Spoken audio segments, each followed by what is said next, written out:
दोस्तों नमस्ते। आज एक 2018 का जो सामाजिक का पेपर था, उसका जो इतिहास के प्रश्न हैं लगभग 19 प्रश्न, ठीक है? अब इनको मैं हल कराने का प्रयास करूँगा। बिल्कुल बेसिक प्रश्न थे, 2018 के प्रश्न हैं, परंतु इतने सरल होने के बाद भी विद्यार्थी बहुत कन्फ्यूजन हो जाता है। सरल प्रश्नों में भी विद्यार्थी हमेशा ही अटकता है। तो 2 प्रश्न पत्र मैंने आपको अभी हल करवा दिए, ठीक है? सेकंड ग्रेड के जो सामाजिक विज्ञान के हैं 2022 की जो और 2023 की जो परीक्षाएं हुई, ये तो सामान्य शिक्षा की है और ये संस्कृत शिक्षा की है। दोनों पेपर मैंने इतिहास के जो प्रश्न थे वो मैंने आपको हल करवा दिए, ठीक है? अब ये सेकंड ग्रेड 2018 में 3 परीक्षाएं हुई, ठीक है? 3 परीक्षाएं हुई है। एक तो सामान्य शिक्षा की हुई है, एक संस्कृत शिक्षा की हुई है और एक विशेष शिक्षा की हुई। ये 3 परीक्षाएं हुई है और तीनों परीक्षाओं के मैं आपको अलग-अलग वीडियो के माध्यम से सारे प्रश्न हल करवा दूंगा, ताकि आपको पैटर्न पता रहे और आपको पता रहे कि क्या पूछा गया है और कैसे प्रश्न है, कैसी प्रश्नों की शैली है। तो बिल्कुल बेसिक चीजें हैं आज भी। मैं आपको आज कुछ चीजें समझाने का प्रयास करूंगा। साथ में ही टॉपिक में से क्या इम्पोर्टेंट है वो भी मैं थोड़ा बहुत समझाने का आपको प्रयास करूंगा, ठीक है? देखो, वैसे तो विशेष शिक्षा का जो पेपर होता है, संस्कृत शिक्षा का जो पेपर होता है, वो थोड़ा कठिन होता है। जिसके सामान्य शिक्षा होती है ना पेपर, वो बेसिक प्रश्न होता है, हर बार ही होता है। इस बार भी 2-3 प्रश्न कठिन थे, बाकी ऐसा नया कुछ भी नहीं, ठीक है? तो ये 2018 के प्रश्न है। पहला प्रश्न देखो, अबुल फजल के अनुसार सूफियों के कितने संप्रदाय थे? अब ये प्रश्न कितना बेसिक प्रश्न है। मैं कहता हूं कि जब भी आप सूफी आंदोलन खोलोगे ना, तो सूफी आंदोलन की पहली ही लाइन ये आती है कि अबुल फजल ने सूफियों की कहते हैं कि 14 संप्रदाय बताए। कितने संप्रदाय बताए हैं? 14 संप्रदाय अबुल फजल ने सूफियों के बारे में बताए, ठीक है? तो ये फैक्ट वाली बात है, इसमें नया कुछ भी नहीं है। आप जब भी सूफी आंदोलन पढ़ते हो ना, तो सूफी आंदोलनों का एक तो क्रम याद रखना कि भारत में पहले कौन आया था, चिश्ती आए थे, ऐसा वो क्रम आप जरूर दिमाग में एक तो रखना। और दूसरी कि जैसे है चिश्ती है, ठीक है? चिश्ती है, तो चिश्ती का संस्थापक कौन था भारत में? सुहारावर्दी है, तो सोहरावर्दी का भारत में संस्थापक कौन था? ये चीजें आप कंप्लीट बेसिक पढ़ लेना। हमेशा ही प्रश्न मिलाने वाला सेकंड ग्रेड में बना है कि चिश्ती का कौन है, सोहरावर्दी का कौन है, नक्शबंदी का कौन है और कादरी का कौन है। ये 3-4 संप्रदाय है जो आपको याद करना है, यहाँ आपको ज्यादा दिक्कत नहीं आती, ठीक है? तो पहला प्रश्न बिल्कुल बेसिक प्रश्न है कि अबुल फजल सूफियों के 14 संप्रदायों का उल्लेख करता है, ठीक है? तो ये तो बेसिक प्रश्न हो गया। अगला प्रश्न देखो, झांसी को ब्रिटिश साम्राज्य में कब सम्मिलित किया गया?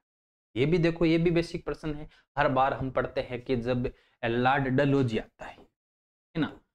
लॉर्ड डलहौजी जब आता है, डलहौजी, लॉर्ड डलहौजी जब आता है ना भारत में, लगभग कहते हैं कि उन लगभग 1848 के लगभग बात है, ठीक है? अब ये आता है तो ये एक नीति लाते करता है, कहते हैं कि व्यपगत नीति, व्यपगत नीति इसको कहते भी हैं, हड़प नीति भी इसको कहते हैं, ठीक है? हड़प नीति इसको कहते हैं। अब लॉर्ड डलहौजी आता है, लॉर्ड डलहौजी आने के बाद में वो एक नीति लागू करता है, व्यपगत नीति, ठीक है? व्यपगत नीति या हड़प नीति।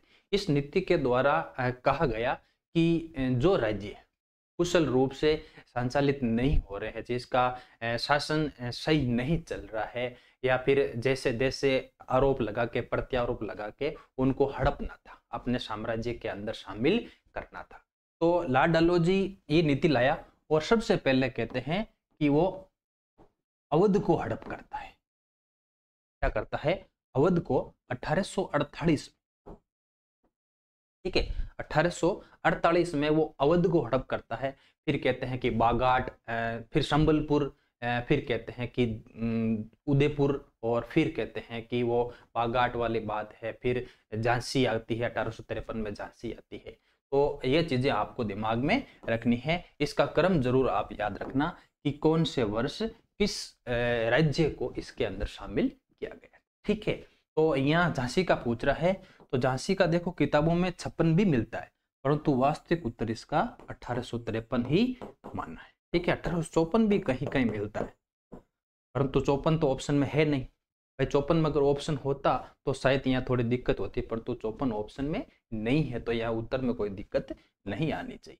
ठीक है, तो आप तो एक तो ये लॉर्ड डलहौजी वाली हड़प नीति जरूर आप दिमाग में रखना, और इसके अलावा कोई प्रश्न वैसे भी बनता है ना। ठीक है, तो ये क्रम आप जरूर ये रखना, ये अवध वाला, शंबरपुर वाला, जयपुर वाला, बागोट वाला, झांसी का, नागपुर का, ये आप जरूर दिमाग में रखना। ठीक है, अच्छा प्रश्न यहाँ से बनता है। अब ये देखो, महावीर स्वामी की मृत्यु किस स्थान पे हुई थी? ठीक है ना। अब महावीर स्वामी के बारे में हर बार बेसिक प्रश्न बनता है, इनका जन्म कहाँ पे हुआ था, इनकी वंश कौन सा था, तो ये प्रश्न बेसिक प्रश्न बनता है ना।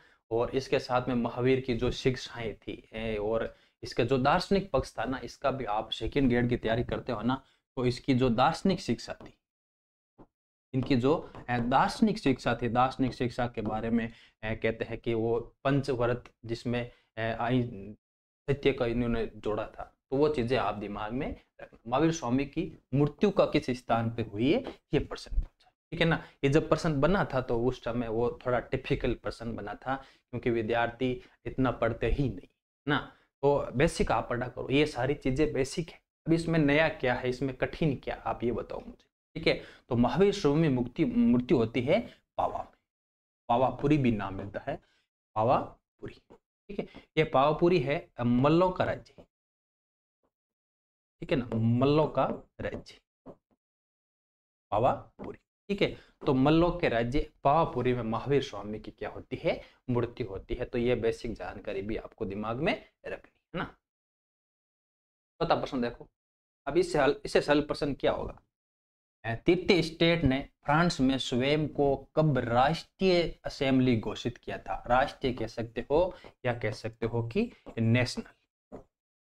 नेशनल असेंबली, या राष्ट्रीय असेंबली को हम कह सकते हैं सभा। ठीक है, अब जब भी हम फ्रांस की क्रांति पढ़ते हैं तो हम वहां 3 वर्ग पढ़ते हैं। ठीक है ना, और जो तीसरा वर्ग है वो सामान्य वर्ग कहलाता है। ठीक है, एक तो होता है विशेष वर्ग, एक होता है जो पादरियों का वर्ग, और तीसरा स्टेट कहलाता है सामान्य वर्ग। ठीक है, तो ये तीसरा वर्ग है ना, तो इससे पहले तो एक चीज हम याद करते हैं कि एक सभा होती है, स्टेट अधिवेशन होता है, इसका कहता है कि स्टेट अधिवेशन वो होता है 5 मई को। ठीक है, 5 मई को 1799 की।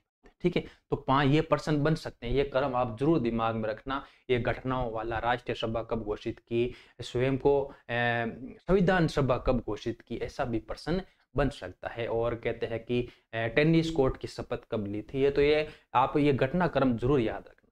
ठीक है ना। और बास्तिल दुर्ग का पतन कब हुआ था, मानवाधिकारों की घोषणा कब की गई थी, तो ये 8-10 ये डेट है, आप जरूर दिमाग में याद रखना, क्रम को याद रखना। ठीक है, तो स्टेट जनरल का अधिवेशन होता है 5 मई को, 20 मई को होता है कहते हैं कि टेनिस कोर्ट की शपथ, टेनिस कोर्ट की शपथ। ठीक है, टेनिस कोर्ट की शपथ। और उसके बाद में कहते हैं कि 17 जून 1799, 17 जून 1799 की बात है। तृतीय स्टेट अपने आप को नेशनल असेंबली घोषित करता है। ठीक है ना, तो ये क्रम आप जरूर दिमाग में रखना। ये मैंने आपको 6-7 जो घटनाएं बताई है ना, बास्तिल के दुर्ग वाली घटना, 14 जुलाई की ही घटना क्यों ना हो, और ये 3-4 घटनाएं आप जरूर दिमाग में याद रखें। ठीक है, तो ये भी अच्छा प्रश्न है। अब ये प्रश्न देखो, महावीर स्वामी के बारे में कितना बेसिक प्रश्न पूछा कि उसकी मृत्यु कहाँ। ठीक है, अब महात्मा बुद्ध के बारे में एक बेसिक प्रश्न और बना है कि महात्मा बुद्ध किस वंश से संबंधित। अब यहाँ विद्यार्थी कंफ्यूजन हो गए थे, या 2 ऑप्शन तो कर सकते हैं, मल तो नहीं होगा, कुरु नहीं होगा। कुरु तो कहते हैं कि कुरु तो क्या है, महाजनपद था, और मल क्या था, मल एक राज्य था, मल्लों का राज्य। ठीक है, तो यहाँ आपको ज्यादा दिक्कत नहीं हुई। तो अभी यहाँ पर तो क्या हुआ कि देखो जो कोल्य है ना, कोल्य, इसकी माता का नाम था महामाया। इसकी माता का नाम था महामाया, और महामाया किस वंश की थी? कोल्य वंश की, महामाया माता। ठीक है, अब जो माता थी ना, माता माता महामाया कोल्य वंश की थी, ना कि महात्मा बुद्ध। ठीक है ना, तो यहाँ विद्यार्थी बहुत कंफ्यूजन हो गए। महात्मा बुद्ध का वंश कौन सा था? वो था शाक्य। शाक्य कुल के उसके पिता सेनापति माने जाते हैं। तो वो शाक्य कुल आप जरूर दिमाग में रखना। तो महावीर स्वामी का और महात्मा बुद्ध के बारे में बेसिक जानकारी, जन्म हो, माता का नाम, पिता का नाम, जन्म स्थान हो या इसका मृत्यु स्थान हो, तो ये चीजें आपको बेसिक तैयार करनी है और बेसिक ही प्रश्न बनता है। ठीक है, तो महात्मा बुद्ध का कौन सा हो गया? शाक्य हो गया। और ये जो कोल्य है ना, कोल्य इसकी माता का वंश था, जबकि शाक्य महात्मा बुद्ध का वंश माना जाता। ठीक है, ये देखो, ये भी अच्छा प्रश्न है। दांडी यात्रा शुरू हुई थी, दांडी यात्रा शुरू हुई थी। ठीक है ना, अब महात्मा गांधी को कहते हैं कि महात्मा गांधी ने जब इरविन के सामने जो 12 मांगे रखी थी, वो 12 मांगे इरविन ने नहीं मानी थी। नहीं मानने के कारण महात्मा गांधी कहते हैं कि मैं आंदोलन करूंगा, सविनय अवज्ञा। ठीक है, महात्मा गांधी कहते हैं सविनय अवज्ञा आंदोलन। सविनय अवज्ञा आंदोलन का प्रारंभ ही दांडी की यात्रा है, याद रखना। बहुत सारे विद्यार्थी ऑप्शन में आता है कि दांडी यात्रा शुरू कहां से हुई? तो दांडी यात्रा दांडी से शुरू नहीं हुई है। दांडी नामक स्थान तो याद रखना, ये यात्रा का अंतिम स्थान था, प्रारंभिक स्थान नहीं था, याद रखना। दांडी यात्रा शुरू होती है साबरमती आश्रम से। कहां से शुरू होती है? साबरमती आश्रम से शुरू होती है। साबरमती आश्रम से दांडी यात्रा शुरू होती है और वो होती है 12 मार्च 1930 को। 12 मार्च 1930 को महात्मा गांधी कहते हैं कि अपने 78 अनुयायी, कितने अनुयायी? 78 अनुयायियों के साथ दांडी यात्रा शुरू करते हैं और कहते हैं कि 6 अप्रैल 1930 को वो दांडी पहुंचते हैं और नमक बनाकर नमक का कानून तोड़ते हैं, और इसी के साथ कहते हैं कि सविनय अवज्ञा आंदोलन शुरू हो गया था। ठीक है, तो ये भी बेसिक प्रश्न है, चाहे वो बारदोली सत्याग्रह हो या फिर सविनय अवज्ञा आंदोलन हो या फिर अहिंसा सहयोग आंदोलन हो, तो महात्मा गांधी के बारे में 3-4 जो घटनाएं हैं उनको आप अच्छे से पढ़ लें। ठीक है, तो दांडी यात्रा खत्म कब होती है? 6 अप्रैल को होती है और 12 मार्च 1930 को ये शुरू होती है। 78 इसके कहते हैं कि अनुयायी माने गए थे। और शुरू कहां से हुई थी ये जरूर दिमाग में रखना, साबरमती आश्रम से ये शुरू हुई थी। जबकि इस यात्रा का अंतिम स्थान कौन सा था? तो वो दांडी था, प्रारंभिक स्थान नहीं था। ठीक है, तो ये भी बेसिक प्रश्न है। वैसे ये देखो, हर बार परीक्षा में बनता है कि मनसबदारी व्यवस्था के बारे में तो एक प्रश्न आपते मान के चलो मुगलों का एक तो या तो प्रशासनिक केंद्र का बनेगा, 4 जो मुख्य केंद्र है, वजीर है, वकील है, मीर बख्शी है, मीर शमा है, मीर बहार है, तो वो आप जरूर दिमाग में याद रखना। ठीक है, उसके बाद में प्रश्न बनता है मनसबदारी का, अच्छा प्रश्न बनता है। प्रशासनिक टॉपिक भी आपके मुगल काल का प्रशासनिक। ठीक है, तो प्रशासन में मनसबदारी बहुत महत्वपूर्ण। मनसबदारी कहते हैं कि एक पद था। ठीक है ना, ऐसा भी कह सकते हैं, मनसबदारी एक पद था जो सैनिकों को उनकी सेवाओं के बदले, वेतन के बदले एक जमीन का टुकड़ा देते थे। तो ये मनसबदारी व्यवस्था आप सबको ही पता है। ठीक है, तो ये व्यवस्था में 1/3 और 1/4 का नियम किसने शुरू किया था? ठीक है, जब हम मुगल काल पढ़ते हैं ना, तो मनसबदारी व्यवस्था शुरू होती है अकबर के काल में। किसके काल में? अकबर के काल में। कहते हैं कि इसके 19वें वर्ष, 1900 वर्ष आप जरूर याद रखना कि अकबर के राज्याभिषेक के 19वें वर्ष में यह मनसबदारी व्यवस्था प्रारंभ होती है। और मनसबदारी व्यवस्था में कहते हैं कि 2 या 3 चीजें आपको याद रखनी है। जहांगीर शुरू करता है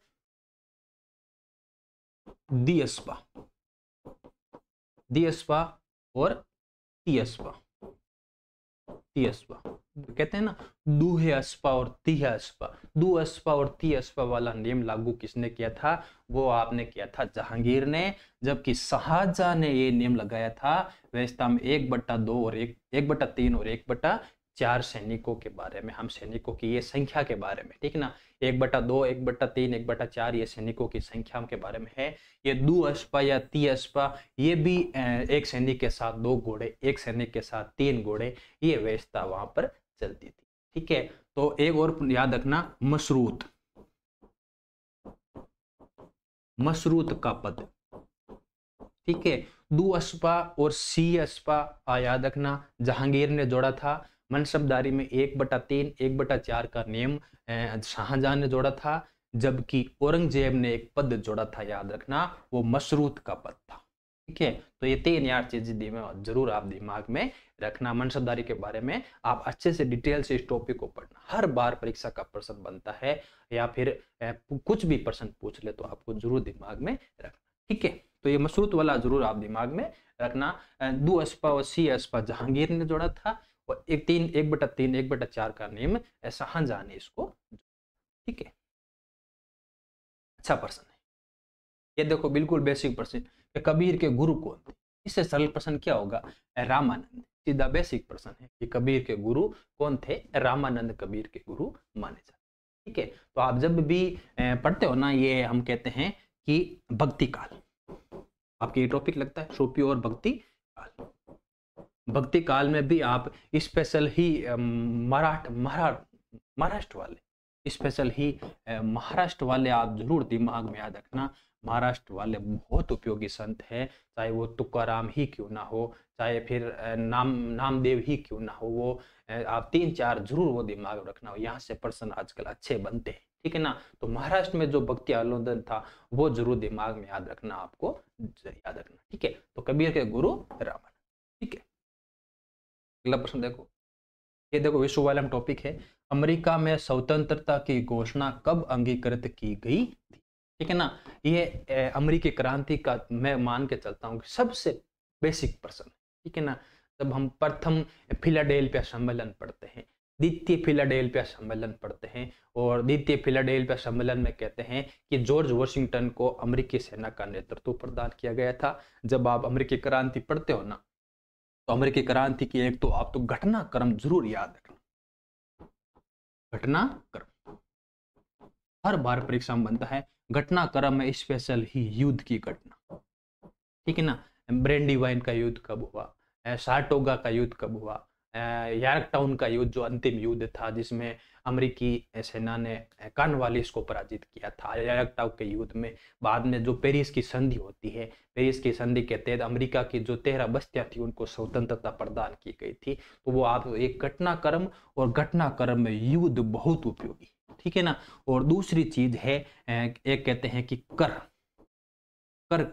जो कर प्रणाली लागू की गई थी, जो 3-4 कर लगाए गए थे, उन करों को भी 1765 में जो कर लगे थे उन करों के बारे में भी आप जरूर दिमाग में याद। ठीक है, तो ये बेसिक प्रश्न देखो पूछा है कि स्वतंत्रता कब अंगीकृत की। ठीक है, अब अमेरिका एक युद्ध में हार जाता है, उसके बाद में जो द्वितीय सम्मेलन होता है, द्वितीय सम्मेलन में उसको जॉर्ज वॉशिंगटन को सेना अध्यक्ष नियुक्त करते हैं, और उसके बाद में लगता है कि हमें स्वतंत्रता की घोषणा करनी चाहिए। इसकी घोषणा करने का एक उद्देश्य ये था क्योंकि स्वतंत्रता की घोषणा के बिना कोई अन्य देश हमारी सहायता नहीं कर सकते। ठीक है ना, सहायता अन्य देश कब करेंगे? जब आप खुद स्वतंत्रता घोषणा करोगे। तो अमेरिका में क्या होता है कि 1776 को, 74 है या 77 है, हाँ 77, 4 जुलाई। ठीक है, 4 जुलाई 1776, 4 जुलाई 1776 को अमेरिका में स्वतंत्रता दिवस की घोषणा की गई, स्वतंत्रता की घोषणा की गई, और कहा गया कि हम अमेरिका से संबंध विच्छेद, इंग्लैंड से संबंध विच्छेद करते हैं। और इसी के साथ ही वो घटनाएं प्रारंभ होती है। बाद में यॉर्कटाउन के युद्ध में इंग्लैंड अंतिम रूप से पराजित होता है, वो जॉर्ज वॉशिंगटन की सेना के साथ। इंग्लैंड का सेनापति था लॉर्ड कॉर्नवालिस सेनापति था, तो वो पराजित होता है। और अमेरिका 1783 को होती है पेरिस की संधि। पेरिस की संधि होती है। पेरिस की संधि में अमेरिका की जो 13 बस्तियां थी उनको स्वतंत्रता की घोषणा की गई। ठीक है, तो ये जरूर आप दिमाग रखना, 4 जुलाई आप जरूर दिमाग में याद रखना, डेट 4 जुलाई मानी जाती है। अब ये प्रश्न देखो, गौरी शंकर ओझा के अनुसार गुप्त शासक थे। ठीक है ना, ये अच्छा प्रश्न है ना, थोड़ा सा कठिन प्रश्न बना। उस समय ये प्रश्न बहुत कठिन था, क्योंकि इतना विद्यार्थी कोई नहीं पढ़ पाता है। जब हम गुप्त शासक पढ़ते हैं तो गुप्त शासक में हम स्पेशल ही समुद्रगुप्त को याद करते हैं, स्पेशल ही कुमार चंद्रगुप्त द्वितीय को हम याद करते हैं, उनकी उपलब्धियों को याद करते हैं, उनकी जो विजय है, जो उनके सिक्के हैं, जो उनके अभिलेख है, वो चीजें हम याद करते हैं, इतना हम नहीं पढ़ते हैं। तो गौरी शंकर ओझा गुप्तों को मानता है क्षेत्रीय। ठीक है, गुप्तों को मानता है। ठीक है, तो यहाँ से प्रश्न बना है, तो ये थोड़ा अलग प्रश्न बना है, बाकी लगभग प्रश्न सेम ही माने जाते हैं। ठीक है, अब देखो ये अच्छा प्रश्न, खूनी रविवार की घटना के समय रूस का जार को, ठीक है ना, जब हम रूसी क्रांति पढ़ते हैं, रूसी क्रांति पढ़ते हैं, तो रूसी क्रांति में हम दो डिवाइडेशन में पढ़ते हैं, एक तो 1905 की क्रांति और एक 1917 की क्रांति, दो क्रांतियों के रूप में पढ़ते हैं। 1905 की क्रांति तो बेसिक क्रांति थी, छोटे से संवैधानिक सुधारों के बाद में समाप्त हो गई थी, परंतु 1917 की क्रांति है ये, इसको बोल्शेविक क्रांति कहते हैं। इसका जिसमें जो बोल्शेविक थे, जो लेनिन का योगदान था, वो हम वहां से पढ़ते हैं, है ना। तो रूसी क्रांति में सबसे महत्वपूर्ण चीज आती है कि खूनी रविवार की घटना, और ये 1905 की क्रांति में मानी जाती है। कहते हैं कि एक जगह है पिट्सबर्ग, पिट्सबर्ग नामक स्थान पर जनता क्या करती है, भूखी जनता कहते हैं कि अपना ज्ञापन देने जाती है। एक उस पादरी का याद रखना कि उस जनता का नेतृत्व किसने किया, ये प्रश्न अभी बना था, पादरी गेपेन, पादरी गेपेन के नेतृत्व में जो जनता थी, भूखी जनता पिट्सबर्ग में राजा को कहते हैं कि ज्ञापन देने जा रही थी, परंतु उस ज्ञापन देने की घटना गए कहते हैं कि खूनी लड़ाई हुई, और खूनी रविवार की घटना 22 जनवरी 1905 की एक घटना मानी जाती है। तो खूनी रविवार की घटना में 3-4 चीजें बहुत महत्वपूर्ण है। एक तो इसके डेट याद रखना, 22 जनवरी 1905 है, और इस समय जार कौन था, जार निकोलस द्वितीय। ठीक है ना, प्रश्न पूछ ले कि हम रूसी क्रांति के समय वहां का जार कौन था, जार का मतलब होता है राजा। रूस में जार शब्द किसके लिए काम में लेते हैं, राजा के लिए काम में लेते हैं। तो ये घटना जरूर आप दिमाग में रखना। बोल्शेविकों की क्रांति, 1917 की क्रांति के बाद गृह युद्ध, और गृह युद्ध के बाद लेनिन की जो नवीन आर्थिक नीतियां थी, जो साम्यवादी नीतियां थी, जो हम पढ़ते हैं, वो चीजें आप साथ में पढ़ते रहना। परंतु ये दो टॉपिक तो बहुत शानदार है। और एक खूनी रविवार की घटना कहाँ पे घटी थी, पिट्सबर्ग में घटी थी। अभी प्रश्न बना था कि इस मजदूरों का नेतृत्व कौन कर रहा था, वो गेपेन कर रहा था, और जार कौन था, निकोलस द्वितीय था, और इसकी डेट याद रखना 22 जनवरी। ठीक है, अगला प्रश्न देखो, कुछ प्रश्न बिल्कुल बेसिक हैं। देखो, जैसे कि पूछ लिया कि संयुक्त राष्ट्र संघ का मुख्यालय कहाँ पर स्थित है। तो संयुक्त राष्ट्र संघ का मुख्यालय हम पढ़ते हैं जब इसकी स्थापना की गई थी, तो इस तरह मुख्यालय कहाँ रखा गया था, अभी प्रश्न बना था, याद रखना, लंदन में। जब इसकी स्थापना की गई थी, इसका जो प्रथम अधिवेशन हुआ था वो लंदन में हुआ था, याद रखना। मोस्ट इंपोर्टेंट ये प्रश्न बना था, बहुत विद्यार्थी यहाँ मात खा गए थे। पर तो प्रश्न क्या कह रहा है कि संयुक्त राष्ट्र का मुख्यालय कहाँ है, मुख्यालय कहाँ है, तो मुख्यालय न्यूयॉर्क में। ठीक है ना, दो चीजें हैं, संयुक्त राष्ट्र संघ का प्रथम अधिवेशन कहाँ हुआ था, लंदन में हुआ था, मेमोरियल हॉल में हुआ था, लंदन में। और इसका मुख्यालय कहाँ पे है, वो तो इसमें अमेरिका का जो न्यूयॉर्क का शहर है, वहां पर इसका मुख्यालय माना जाता है। इसकी स्थापना के बारे में हम बहुत सारी चीजें पढ़ते हैं। 1945 में इसकी स्थापना होती है, बाद में इसका विस्तार होता जाता है। राष्ट्र संघ जो 1921-20 में बना था राष्ट्र संघ, उसके स्थान पर ही संयुक्त राष्ट्र संघ को बनाया गया था। द्वितीय विश्व युद्ध की घटना के बाद विश्व में शांति स्थापित करने के लिए बनाया गया था। ठीक है, तो संयुक्त राष्ट्र संघ के बारे में आजकल अच्छे प्रश्न बनते हैं, इसकी स्पेशल ही इसकी धाराओं के बारे में। इसकी धाराओं के बारे में बहुत अच्छे प्रश्न बनते हैं कि किस धारा में क्या उल्लेख है। कहते हैं कि इसका विशेष आप थोड़ा अध्ययन कर लेना, कोई दिक्कत नहीं। ठीक है, तो ये प्रथम अधिवेशन याद रखना लंदन में हुआ था। मेरे अनुसार ये सबसे मोस्ट इंपोर्टेंट चीज है। ठीक है, सिंधु घाटी सभ्यता में हमें स्टेडियम के प्रमाण कहाँ से मिलते हैं? स्टेडियम के प्रमाण हमें कहाँ से?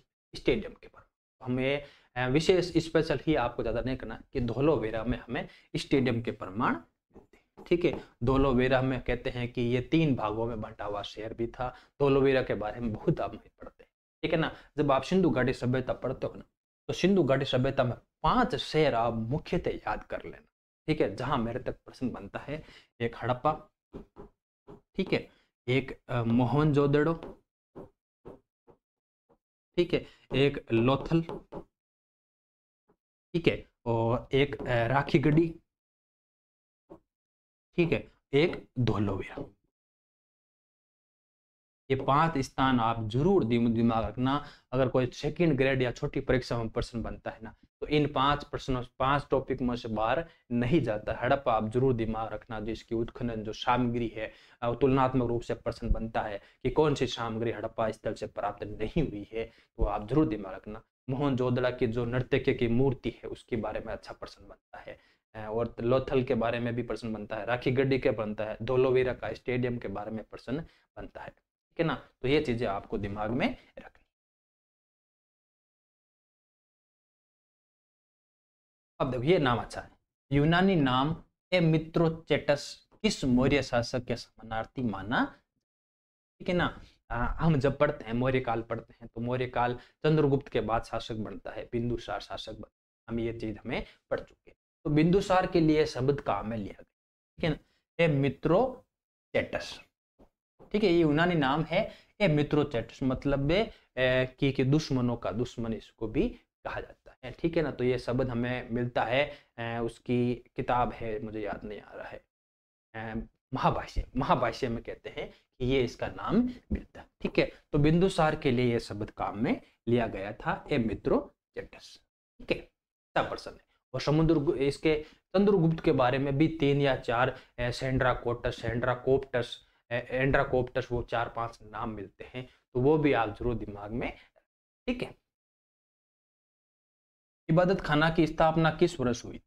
ये भी अच्छा प्रश्न है।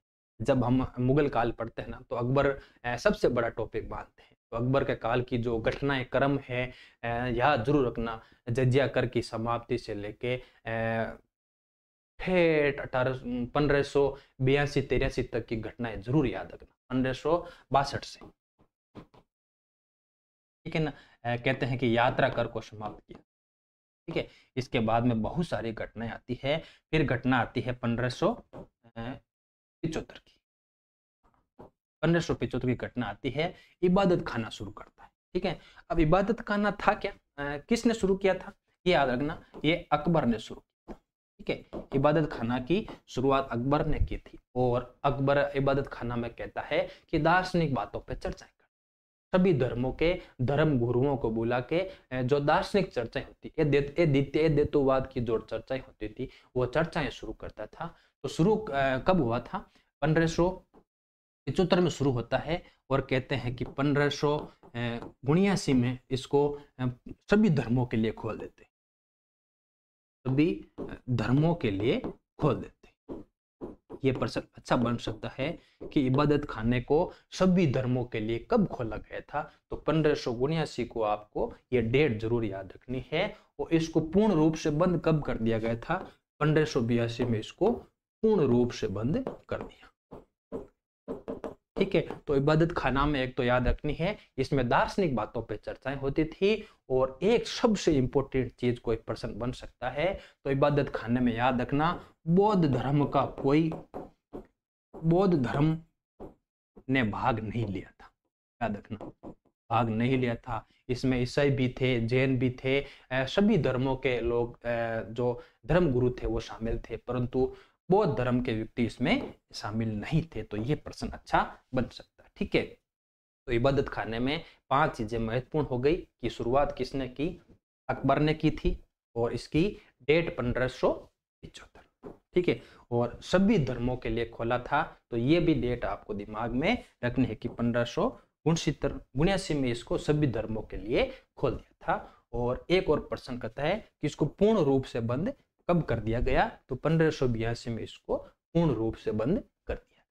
ठीक है, और जैन धर्म के धर्म गुरुओं ने इस इबादत खाना में भाग नहीं लिया था। ये अच्छा भी प्रश्न यहाँ से बन सकता है।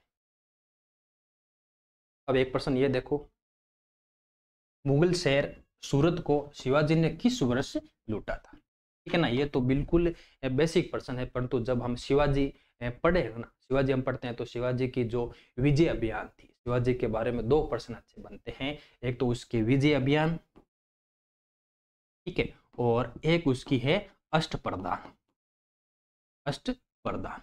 ठीक है, तीसरी चीज है राजस्व व्यवस्था, राजस्व व्यवस्था। तो यहाँ से तीन प्रकार के प्रश्न यहाँ से बनते हैं। एक तो शिवाजी की विजय, और शिवाजी की प्रथम महत्वपूर्ण विजय कहते हैं कि जावली की विजय मानी जाती है। तो उसका कोडाना की विजय का भी प्रश्न भी बना था कि सिंहगढ़ का नाम कोडाना दुर्ग रख दिया था, वैसा नाम हम प्रश्न पढ़ते हैं। ठीक है, तो अष्ट प्रधानों में आप वो अष्ट प्रधानों के नाम जरूर याद रखना, पद तो याद रखना ही है, और साथ में पद का अर्थ भी नाम याद रखना है, और एक पद के अर्थ के साथ कौन सा व्यक्ति जुड़ा हुआ था वो व्यक्ति आज जरूर दिमाग में रखना। और प्रश्न क्या कह रहा है वो देखो आप, कि मुगल शहर सूरत को शिवाजी ने किस वर्ष लूटा था? ठीक है, अब जो मुगलों का शहर सूरत को शिवाजी ने 2 बार लूटा था। एक तो कहते हैं कि 1664 में, ठीक है, और एक 1670 में। 1664 और 1670 में 2 बार लूटा था। तो ये 2 बार आप जरूर दिमाग रखना, 1664 और 1670। ठीक है, अच्छा प्रश्न बन सकता है। तो शिवाजी की विजयों के बारे में तो आप जरूर दिमाग में याद रखना ही रखना, बहुत बार यहाँ से प्रश्न बनते हैं। और वर्तमान में तो प्रश्न यहाँ से शिवाजी के बारे में तो बनता ही बनता कि कौन सा दुर्ग नहीं जीता था। ठीक है ना, कोडना के दुर्ग में किसका योगदान था, किसका योगदान था, कौन सा सिंह वहां मारा गया था, तानाजी मालासुर वहां मारा गया था। ठीक है, ये देखो लोथल को किसने खोजा था? मैंने अभी आपको कहा ना कि जब भी आप हड़प्पा सभ्यता पढ़ोगे ना, तो वहां 5 शासक आप 5 स्थान आपको मैंने अभी बताए थे, वहां से प्रश्न इर्द गिर्द ही इनके यहाँ घूमता है। ठीक है ना, तो लोथल का खोज है, तो लोथल की खोज एस आर राव ने की थी 1957 ईस्वी। 1957 ईस्वी में। लोथल कहाँ पड़ता है? गुजरात में पड़ता है। ठीक है, लोथल कहाँ पड़ता है? गुजरात में पड़ता है, और एस आर राव के द्वारा इसकी खोज की गई थी। और डेट आप याद रखना 1957 में इसका उत्खनन कार्य किया गया था ना। ये भी बेसिक प्रश्न, इसमें नया कुछ भी नहीं, फैक्ट वाले प्रश्न आपको याद कर। अब देखो ये, किसने क्रिप्स मिशन को दिवालिया बैंक के नाम से अगली तारीख का चेक की संज्ञा दी? ठीक है ना, ये भी प्रश्न लगभग 10-15 बार परीक्षाओं में पूछा जा चुका है कि महात्मा गांधी ने जब क्रिप्स मिशन कहते हैं कि भारत आया था, ठीक है ना, 1942 में लगभग क्रिप्स मिशन भारत आता है। तो क्रिप्स मिशन के एक तो सदस्य जरूर आप याद रखना, और साथ में ही कहते हैं कि ये कथन किसका है, तो ये गांधी जी का कथन है। गांधी जी इसको क्रिप्स मिशन को कहते हैं कि दिवालिया चेक कहा था, कि भाई ऐसा चेक जिस पे कोई तारीख नहीं, ठीक है ना, अगली तारीख का चेक, या दिवालिया बैंक के नाम से चेक है जिसमें कोई रुपए पैसे कुछ भी नहीं है। तो ये कथन स्टेटमेंट है, आपको याद करनी पड़ेगी कोई ऑप्शन। ठीक है, एक प्रश्न और बचता है कि कांग्रेस के प्रथम अध्यक्ष कौन थे? ठीक है, अभी आपके टॉपिक सिलेबस चेंज हो गया है, तो वहां आपको कांग्रेस की स्थापना संबंधित प्रश्न बनता ही बनता है। और पिछले क्लास में इस जब मैंने हल करवाया था 2022 का, तब भी कहा था कि कांग्रेस की स्थापना के बारे में जरूर बेसिक जानकारी रखना, और स्पेशल ही कांग्रेस के संबंधित जो कथन है हर बार यहाँ से प्रश्न बनता है। एक कथन का बनता है, एक अधिवेशन का बनता है। मैंने आपको ये 2 चीजें पहले ही क्लास में मैंने बता दी थी कि एक तो कथन याद रखना कि किस व्यक्ति ने कांग्रेस के बारे में क्या कहा था, लाला लाजपत राय ने क्या कहा था, वीर सावरकर के बारे में क्या कहा था, वो चीजें आपको दिमाग में यहाँ रखनी है। एक अधिवेशन याद रखना, ठीक है ना, अधिवेशन का वर्ष भी याद रखना कि कौन सा अधिवेशन था, कौन सा अधिवेशन था, 24वां, 25वां, 26वां, वो आप जरूर याद रखना। अधिवेशन के अध्यक्ष जरूर याद रखना, अधिवेशन के अध्यक्ष भी आपको जरूर दिमाग में याद रखना। ठीक है, तो ये चीजें आपको करनी। ठीक है, प्रथम अध्यक्ष पूछ रहा है तो वो व्योमेश चंद्र बनर्जी थे। ठीक है, व्योमेश चंद्र बनर्जी थे, इसके प्रथम अध्यक्ष थे। और प्रथम पूछ लेना कि महासचिव कौन थे। महासचिव कौन था? ह्यूम था। कौन था? ह्यूम था, जिसने कांग्रेस की 1885 में कहते हैं कि इसकी स्थापना की। एच.ओ. ह्यूम के द्वारा ही तो कांग्रेस की स्थापना की गई थी। तो कांग्रेस का प्रथम कोई महासचिव पूछ लेना तो एच.ओ. ह्यूम था। और कांग्रेस का प्रथम अध्यक्ष पूछ ले तो व्योमेश चंद्र बनर्जी थे। ये आपको दिमाग में, कांग्रेस के बारे में मैंने आपको बता दिया। कथन याद रखने हैं, अधिवेशन याद रखना है, अधिवेशन का अध्यक्ष याद रखना है, तिथि याद रखनी है, और कौन सा अधिवेशन था ये पूछ ले, आपको याद रखना। नागपुर का पूछ ले कि 1920 का नागपुर का अधिवेशन कौन सा अधिवेशन था, तो आपको ये क्रम जरूर दिमाग में याद रखना। इन दोनों के बाहर कभी प्रश्न यहाँ से नहीं जाता। ठीक है, तो ये आज के 19 प्रश्न थे। मैंने कोशिश की आपको समझाने का, और मुझे लगता है कि ठीक है ना, इतना हम कर लोगे ना, पर्याप्त है। बेसिक आपको पता चल गया कि यहाँ से परीक्षाओं में बेसिक 19% मान के चलो तो 17% यहाँ देख के चलो कि अगर आपकी बेसिक तैयारी सिर्फ आपने वन लाइनर रूप में कुछ पढ़ा हो, टॉपिक के बारे में थोड़ी सी आधार आपको तैयार है, तो 17% कर सकते हो, और 19 के 80% भी आप आराम से कर सकते हो। ठीक है, तो इतना आप कर लेना, मेरे अनुसार पर्याप्त है। ये 18 में जो 2 पेपर और हुए, विशेष शिक्षा की और संस्कृत शिक्षा की, उनको भी मैं समय मिलेगा तो मैं आपको हल करवा दूंगा। ठीक है, तो आज के लिए इतना ही, धन्यवाद।